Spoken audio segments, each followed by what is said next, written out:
I spend more on repairs than rent, but every time I get behind the wheel, I see Daddy squeezing in beside me, smiling and telling me how proud he is.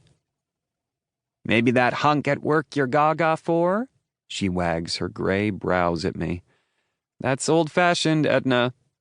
Besides, Rush doesn't have any interest in dating me, much less fixing my car. That's practical, honey. And speaking of practical, I saw a guy wander into your backyard about an hour ago. I think he came to read your meter, so you should budget for another gas bill. Already? I just received one a week ago. Ugh. Thanks for the heads up. Don't let Muffet wander into the mud.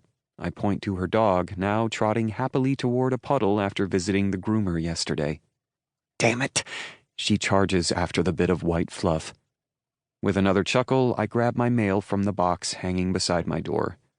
Wet, just like my shoes and my clothes and everything I'm carrying. I can't wait to get inside and ditch it all for a warm shower and my cozy pajamas. It's not cold by any definition, except a Floridian's. Anytime the temperature drops below 70, all the natives start shivering. Slinging my sopping army green messenger bag onto my shoulder, I unlock the door and let myself in, then shut it behind me. I toss my purse and the soggy mail on the nearby chair before yanking off my shoes, shirt, and skirt, dropping them onto the tile of the adjacent kitchen. I head inside. It's dark. I don't usually get home this late. And why is my place so cold? Did I inadvertently set my thermostat to meat locker before I left this morning? Teeth chattering, I pad down the shadowy hallway in my wet panties and clinging bra to turn off the burglar alarm. Then I realize the warning chime that I have 30 seconds to disable before the police are notified isn't pealing. The house is silent. Did I forget to turn it on when I left? No. I remember I dutifully punched in the code, just like Daddy taught me.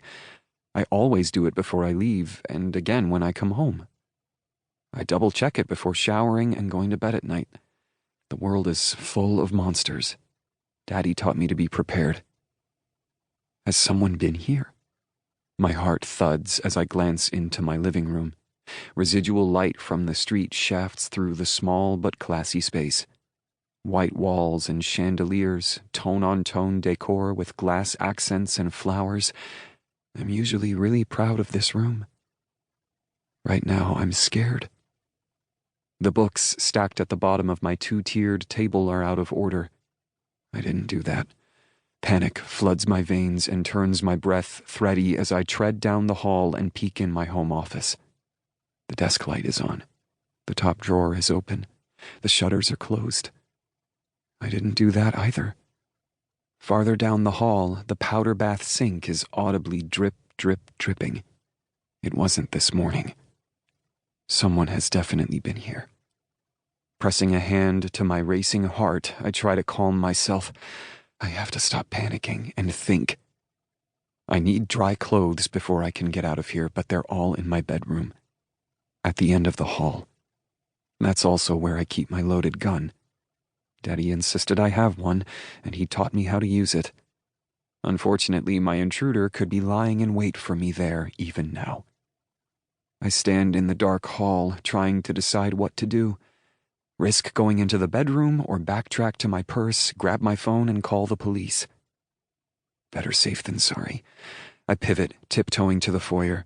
I'll grab my wet clothes and sneak back to my car. Thank goodness it's now dark outside, and call the police. As I gather my things, I lunge for the door. Why is it suddenly ajar? And wrench it open, wincing at the squeak of the hinges. Before I can step onto the inky porch, I'm blocked by an obstruction that shouldn't be there. It's a wall of a man. I gasp, drop everything, and back away from the looming black shadow. Strong, masculine fingers grip my arm and jerk me against him, then wrap an unyielding arm around my waist. I'm trapped. Terror jolts me mute. Under the tall intruder's dark shirt, he has enormous shoulders and muscles for days. He's huge, overwhelming, threatening, and he's nearly inside my house, uninvited. Why? The possibilities are bone-chilling. I try to quell my panic and